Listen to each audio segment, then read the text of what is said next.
Hello and welcome to Love from the Other Side. If you are on this video, perhaps you too are in need of hope. We bring you stories from around the world of people who have shared their near-death experiences. While you may not agree with everything that they share, we do ask that all comments be respectful and kind. Our account today is an abridged version of Nancy's NDE account. The full account can be found in the book Awakenings from the Light, which we will link in the description section of this video. She describes her day of doing errands around town on her mountain bike, on a day that started out as just about perfect. Let's get into her experience now. The ride started out promising enough. I intended to go out for a quick and easy jaunt south of town towards the hospital, then stop at some shops, the library, and the post office before calling it a day. I rolled my mountain bike out of the garage, put air in the tires, cleaned the chains, and donned my cool weather clothes and helmet. In what turned out to be lucky happenstance, I filled my backpack with clothing in case it was cooler than I thought. The sun felt warm as I prepared my bike, but I knew that I might feel colder once I got out on the open roads. The bike was ready. I rode south from my home for about half a mile. I felt physically strong, alert, and glad there was very little traffic. My legs felt good getting back into the cadence of pedaling again. I reveled in the feeling of my leg muscles pushing the pedals. At just shy of a mile from my starting point, I cautiously rode into the new roundabout that recently replaced a three-way intersection. No one in town that I had spoken with liked the roundabout. The lanes were very narrow and the turns were very tight, and the concrete dividers made navigation difficult. It was difficult enough to drive through it in a car, so I used extra caution as I rode my bike onto it. Once in the roundabout, I continued riding south in the bike lane. A small car followed me onto the circle and stayed a couple car lengths behind me. I kept my eyes on some of the vehicles approaching on the road to the right, but I didn't worry too much since they appeared to be slowing down to yield to traffic already in the circle. As I began crossing in front of the incoming traffic, it appeared that the driver of a lead vehicle, a very large SUV, saw me and was stopping. A split second later, though, I realized she was driving straight into the circle without even slowing down. Panic gripped me and knotted in my gut. I knew without a doubt I was going to be hit and thought I would likely die. The odds of a cyclist coming out alive in a confrontation with an SUV were pretty low. Thoughts of my daughters, sisters, and niece flashed through my mind. In a split second, I realized how devastated they might be when they found out I had died.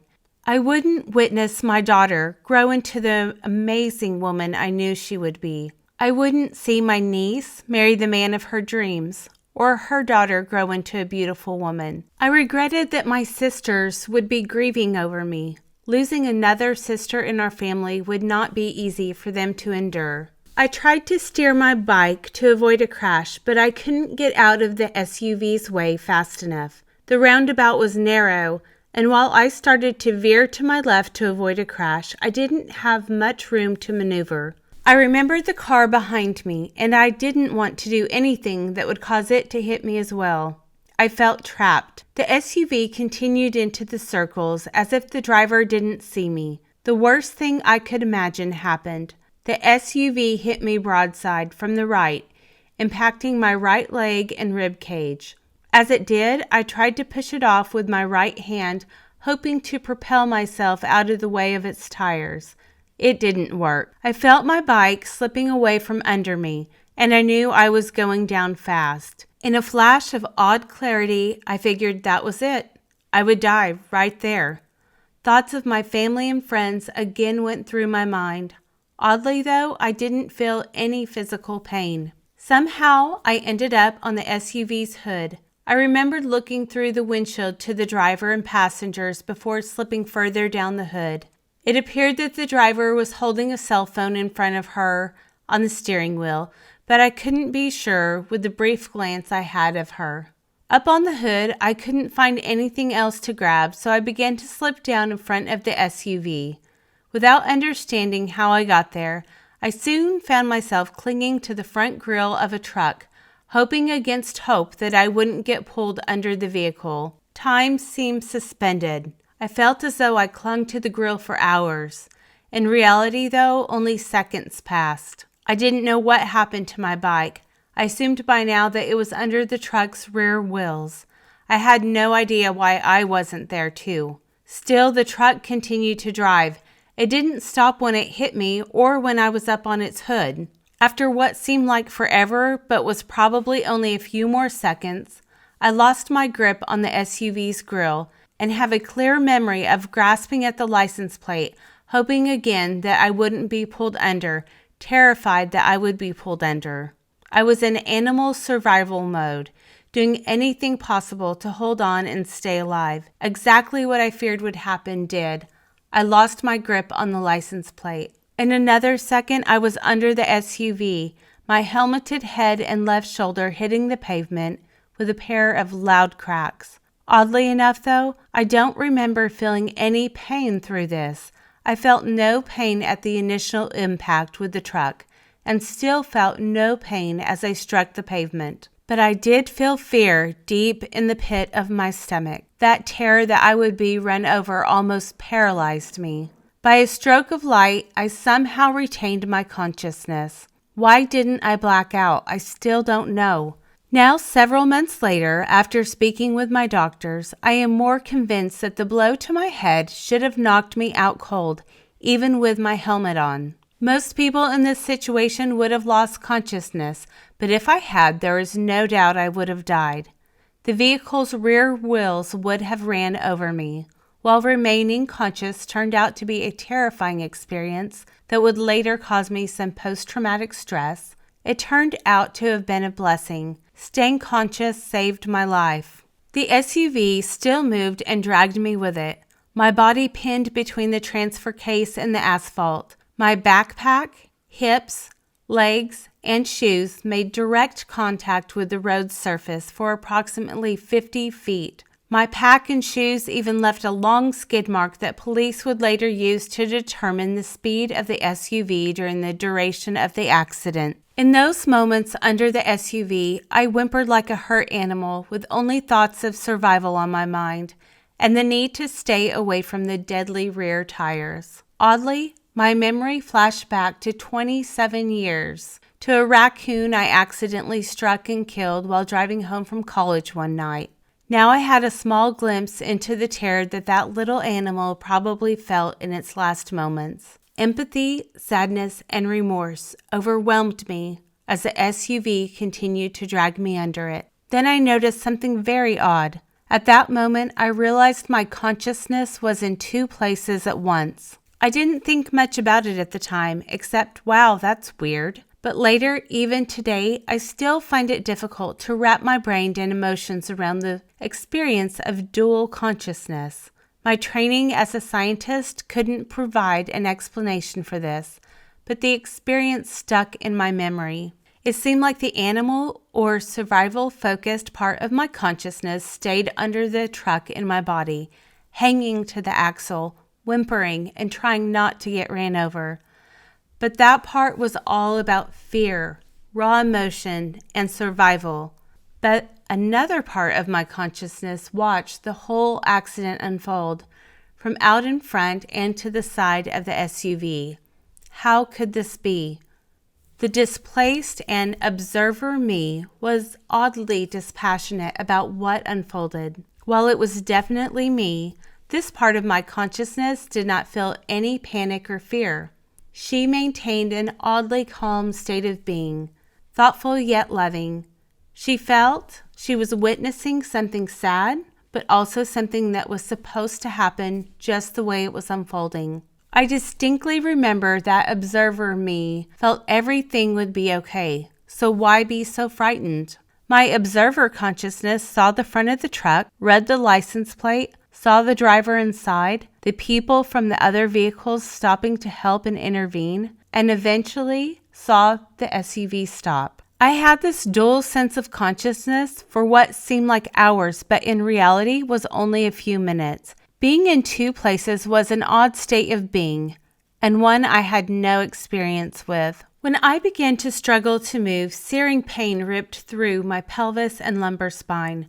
I screamed, then collapsed back to the pavement, frustrated and afraid. The pain felt more horrendous than any I had ever experienced. I thought for a moment that my hips had been ripped from my body.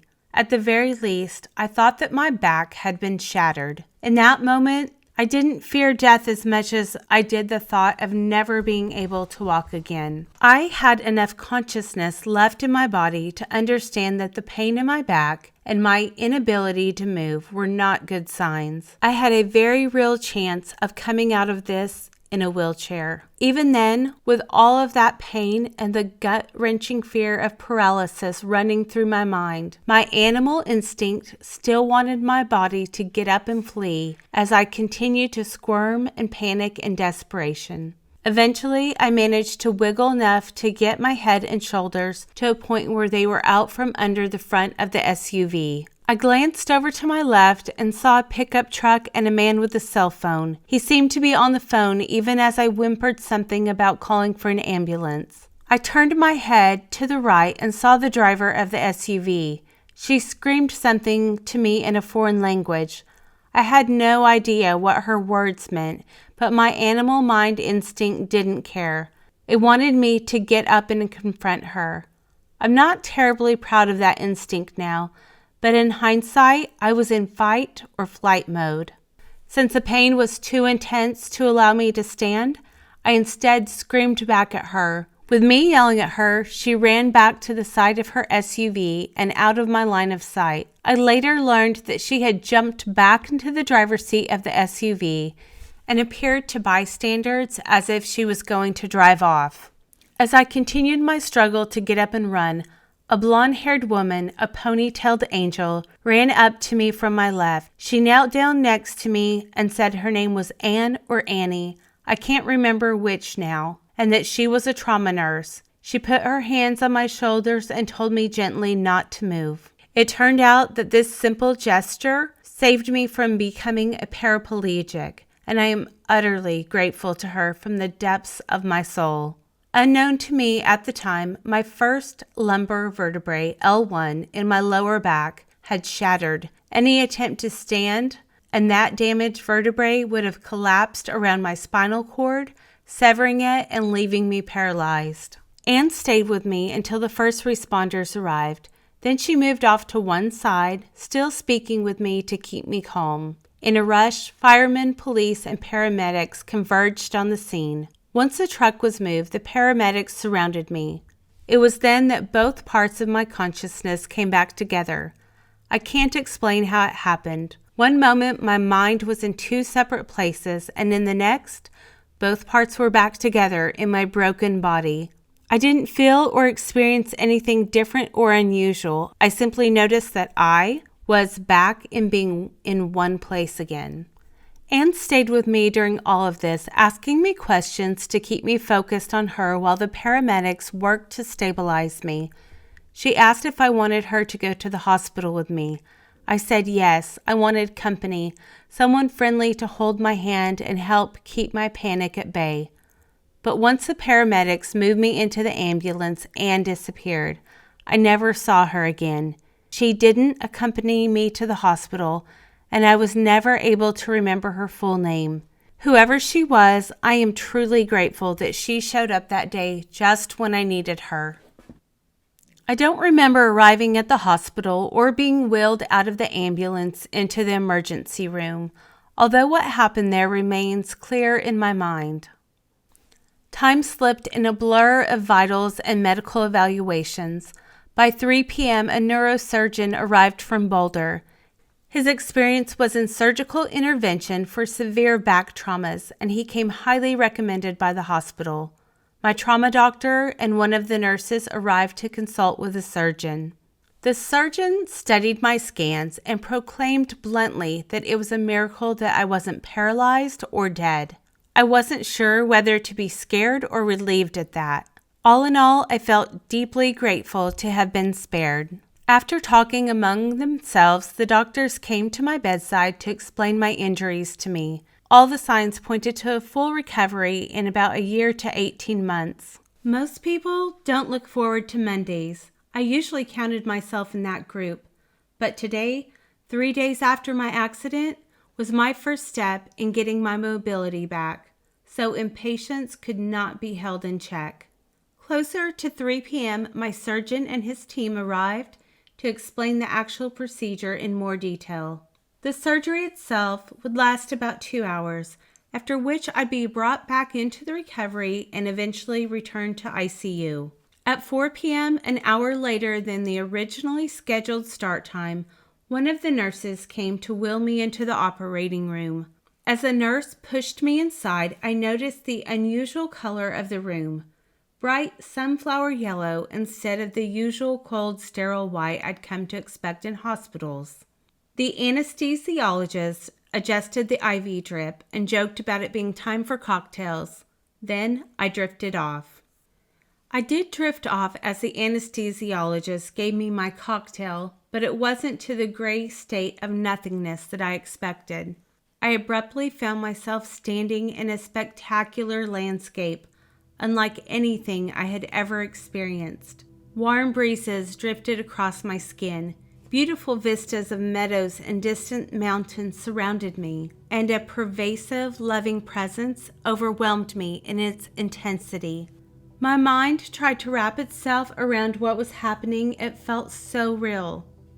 In the back awareness, I knew I had just gone into surgery, but I wondered if I had somehow dreamed the bike accident and my injuries.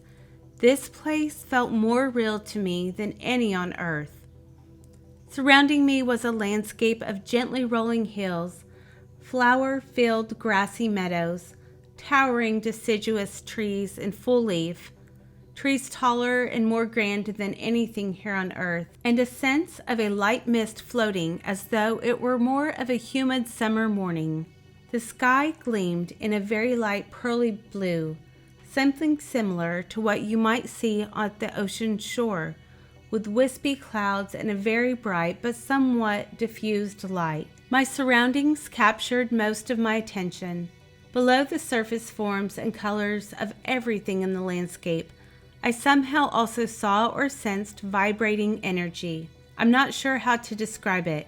It seemed I could see the surface of a leaf, for example, yet also see below it to an energy, a vibration of love or compassion or kindness that made the leaf take on a subsurface radiance. Everything had this radiance. Trees, grass, skies, flowers, and clouds. Colors seemed intensified by this radiance.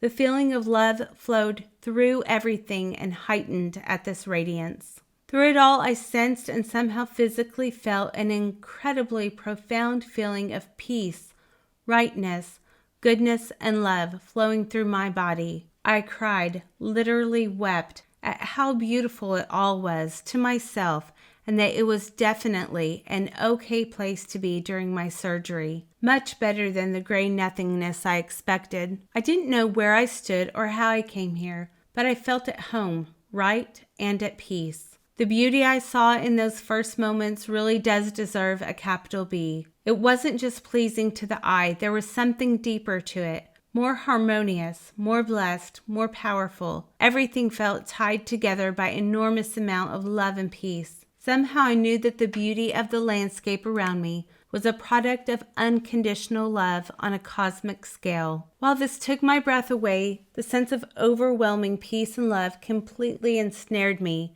and made me want to stay here forever. I continued to feel a deep sense of unconditional love flow through all things around me. The air, the ground below my feet, the trees, the clouds, and me. I didn't know how it was possible to feel love as if it were a physical presence, but I did. My being vibrated with love to its core. Every molecule of me seemed bathed in love. I couldn't block it out, nor would I have wanted to. I continued to feel the energy of love flow around me like a gentle current, washing through me and eventually capturing me by the heart. I felt supported by some kind of loving presence, so powerful yet so gentle that I cried again. I had never experienced such unconditional love and acceptance in all my years on this earth. It felt as though this place were from love on a very grand cosmic scale. Soon a visitor joined me. As she approached, she welcomed me with a warm embrace of pure love. Her hazy, gradual fading into being seemed somewhat natural for this place. Love emanated from her and surrounded me. She didn't touch me with her hands or enfold me into a hug. She simply sent me waves of loving energy as a welcome. She wasn't recognizable as someone I had known from life. I wondered if she was a spiritual being of some kind sent to bring me to whatever comes next. I hoped that was the case. I had already fallen in love with this place and wanted her to help me stay here. She appeared to stand a few inches taller than me with a slim figure, long brown wavy hair that fell almost to her waist. Her face was a little indistinct. It was as if I couldn't really catch a really good glimpse of it, or it was slightly blurred. I felt frustrated. I wanted to really see her. What I could see of her face was pleasant enough, but not remarkable in any way. She was not terribly beautiful, but not unpleasant to my eyes either. She wore a loose, luminescent, pearl gray, long-sleeved tunic type of shirt that draped and flowed beautifully over and around her. The fabric also glowed with a pearlescent sparkle of energy that radiated into the air around her body. This radiant energy was similar to what I had already sensed under the surface of everything in that landscape. She also wore either a long skirt or full drapey pants of the same fabric as the shirt. I couldn't really decide which. Kindness, compassion, and caring radiated from her face, and I felt that she held a deep love for me in a way I had never experienced before from anyone. A love you might experience from an angel or a saint or the Creator. I also found a profound, expansive love coming through her as if she were a transmitter. Somehow she was able to embrace me with a loving energy without even touching me. The love coming from her made me relax into her presence as if she were a sister or a trusted friend. In hindsight, being able to feel love and energy flowing through me seems strange. After all, it's not how we humans normally experience things in our own life. We touch with our skin. We hear things with our ears, and we see with our eyes. But the only thing we typically feel are our own internal emotions, or things such as body pain, discomfort, or other physical sensations. We feel heat or chill through our skin, but as humans, we typically don't feel love as a physical force. She never did tell me her name or what she was. I didn't even think to ask this while I was there. But it does seem strange that I didn't ask. For now, I'll simply refer to her as my guide to keep things simple. I felt that she was a being of love, perhaps even a spiritual being, but I can't put her into a category familiar to me. For now, it's enough to think of her simply as a spiritual being who had some interest in helping me. The only thing that mattered to me was that she acted as my mentor and guide during my stay in that place. My guide strolled with me. We marveled at the flowers that vibrated with colors I can't describe. The trees formed a canopy overhead, pearly light filtering through their leaves. I enjoyed walking, feeling healthy again with no pain, sensing the cool grass beneath my bare feet and the warm breeze on my face. My guide seemed to flow over the ground. I didn't see that she took steps or made physical contact with the landscape. She just flowed gracefully, accompanying me through this beautiful place. At times I fell to my knees and sat there in utter amazement and gratitude at the beauty and the love all around me. We continued to move among the meadows and into more of the glades of the trees. I sensed that the landscape fell away or disappeared behind me as we meandered along. I questioned that in my mind, and my guide answered it without me even uttering a word. She somehow knew what I was thinking, and yes, in some strange way, The landscape behind me did fall away as we continued our tour. My guide began telling me more about this place. It wasn't heaven per se, just a place to prepare me for what was to come. A slice of heaven, you might call it. There isn't a good word to describe it in our language, though. A human equivalent would be, you could call, I was in the vestibule, as you come into the exterior doors, but before you enter the main doors. I was in the waiting area, heaven's green room. A glimmer of hope that I'd soon see the real heaven sparked in my heart.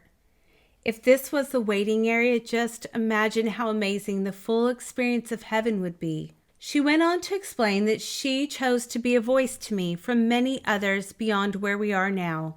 I got the impression that these were spiritual beings or souls who somehow communicated to me through her. She was a representative of sorts, a speaker, one who came here to teach me and to help me start on my next part of my journey. I thought she meant I was going to die, and the next part of my journey was to go to the afterlife. Frankly, I hoped that was the case. If what awaited was anything like this place, I would gladly follow her there. I didn't know what was beyond. I couldn't see it in any way. Although I had a sense of others out there who I could not see, I also got the impression from my guide that more existed than what I was experiencing. I was okay not knowing, and I still am. I'm comfortable with many aspects of my experience remaining part of a greater mystery. It turns out I was very wrong about what my future held. What came next was something I wouldn't have expected, not in a million years. She began communicating information to me, messages or lessons that those in heaven wanted to pass along to me and to others back on earth. These messages contain knowledge that many of us on earth seem to have either forgotten or never learned, but were an integral part of existence in heaven. These messages somehow help to form or strengthen the structure there. Every spiritual energy somehow participated in these teachings, and much more knowledge as well. This part was a little fuzzy to me. I still struggle with describing this collective knowledge and how the spiritual world interacted with it. The messages were also meant to be shared with others to reinforce what we might learn in our faith or spirituality. In some instances, they might be the start of someone coming to learn about spiritual matters, an introduction to deeper knowledge and mysteries. She explained that in the past, I volunteered to serve by being a messenger of these teachings. At some time, perhaps before I was born into my life, I had apparently made an agreement to serve light and love in whatever way the Spirit thought best. My guide actually placed a vision in my mind of this happening. I stood with others in a light-filled room and agreed to be a kind of messenger. I couldn't really see the details of those others, though. I simply sensed their presence and heard their words. But I still had a hard time believing that I somehow made an agreement before I was born. How could that happen? What if I changed my mind and didn't want to do it? My guide explained that souls often agree to different kinds of tasks before coming into the life they are born into.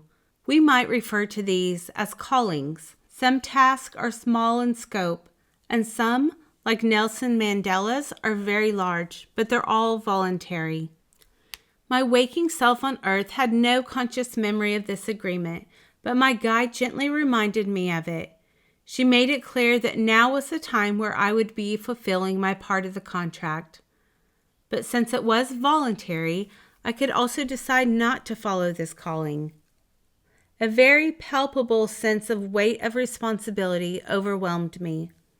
I almost physically felt a weight settle on my shoulders, and I questioned whether I was up to the task. But it seemed I had no choice in my own soul. I wanted to do this at a very deep level and felt compelled in some way to take on the task. The landscape continued to amaze me. Colors vibrated in harmony with different emotions. Trees weren't necessarily green, nor was the sky always blue. They hummed with an inner energy and colors that radiated love, gratitude, and joy. Sometimes the trees would open up, and I saw distant, low mountains shimmering on the horizons. Mist shrouded their flanks, and like everything else, they too seemed to radiate a deep and internal energy. As she continued to teach me, I realized that the spiritual realm operated very differently from Earth. Verbal communication is not at all preferred in heaven. In fact, it seemed rather awkward and unclear form of sending and receiving knowledge. Somehow in that place, in a spiritual realm of which I only had a small glimpse, the beings there used more profound forms of communication. These other forms are more direct, beautiful, and loving than anything we experience here on Earth. The messages she passed on to me encompass the basics. Spirit 101 is my term for it. She and those who spoke through her communicated to me the nature of love, community, gratitude, companionship, how we're all connected spiritually, and that we're never alone, and so much more. My guide explained my part of it. It would be my task to put the messages into a form that I and other humans could understand. My job was to synthesize what she communicated to me, give it a human perspective, and then decimate the information. I could sense my guide getting a little weary of my doubts and struggles about the information I was given. Suddenly, she surprised me by laying down in the middle of one of the meadows we'd wandered into, inviting me to join her like little children would, laying on the tall grasses and staring up at the sky. She seemed to be trying to help me ease my fears by interjecting some lightness and play.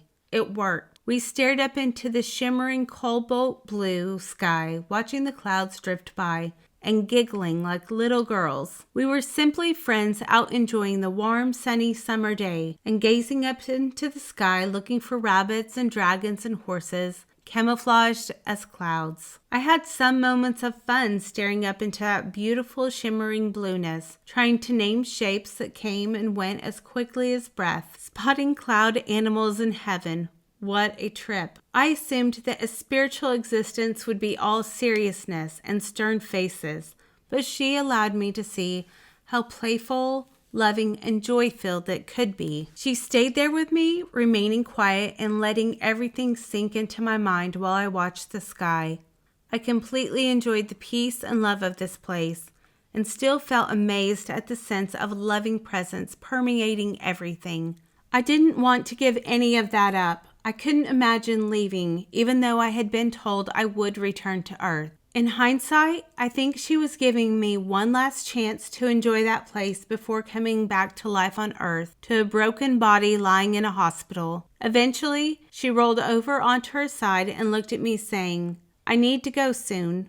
It's time for you to get back to your life." And she rose to her feet and held out her hand to help me up. Panic and anger flared through me. I did not want to go back. I suspected that what awaited me there would be difficult, painful, and emotionally wrenching. Grudgingly, I allowed her to help me stand. I was a mess, sobbing, protesting that I didn't want to go back to my life, that I wanted to go with her to the real heaven. Even though I had a commitment to keep, a part of me desperately wanted to stay. This was not a proud moment for me. I became like a toddler throwing a temper tantrum. I felt terrified to go back to my broken body and to the unknown of the weeks and months ahead. I believed that my guide wanted me to have full knowledge to prepare me for the way ahead, so she gave me a glimpse of my immediate future. It wasn't easy to watch, and in a way confirmed some of my fears. She showed me the painful breakup of a relationship, being alone for a long stretch of time, and that the road ahead of me would be hard, not just physically, but emotionally too. I didn't want to face it, and I did not want to return. My guide sensed my fears and assured me that in the long term I would be okay. I would be looked after by a spirit, and I would be very happy. She allowed me a glimpse of that future of a life of happiness with a loving partner, a sense of deep fulfillment, but that time felt like a very long ways off to me. Even with the possibility of that mission, I'd accepted I could change my life for the better. I still wanted to go on with her. If this place was simply the portal to heaven, Heaven itself must be amazing, I thought. Who would have guessed I'd be arguing with a spiritual being so shortly after she gave me a mission to complete?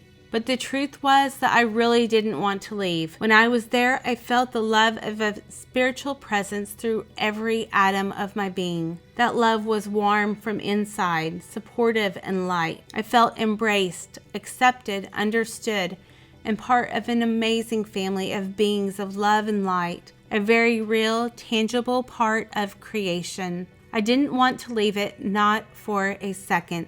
She stayed firm in her stance and insisted that it was time for her to leave. But before she sent me home, she explained that she would help me a little to make things a bit easier for me when I returned to my body. We were now standing facing each other. She gently raised her right arm and placed it on my left shoulder. I didn't feel much contact from her hand, just a brief touch and warm energy. She moved to my left ribs. She placed her hand on my left side for a moment, then went up to my upper chest just below my throat. She briefly touched her fingertips to my upper sternum, then pulled her hand back. I could feel her sadness as she looked at me. It really is time for me to leave now, and it's time for you to go back to where you belong. As she turned away from me to leave, another wave of dread, fear, and anger washed through me. I opened my mouth to argue again, but I suddenly awoke in bed, confused and sobbing. Through blurred vision, I saw people milling about the room, but none of them were the women with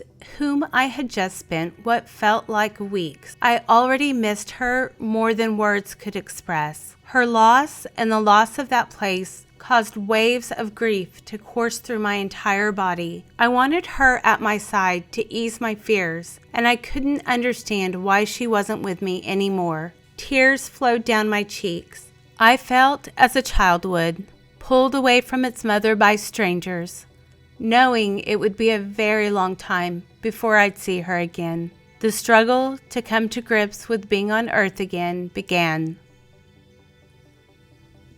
If you would like to read this in more detail, I will put a link in the description section of this video, along with a link to where you can buy her book.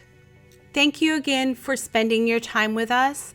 And if you enjoy this type of content, I would love to invite you to be our newest subscriber to Love from the Other Side. Until next time, God bless.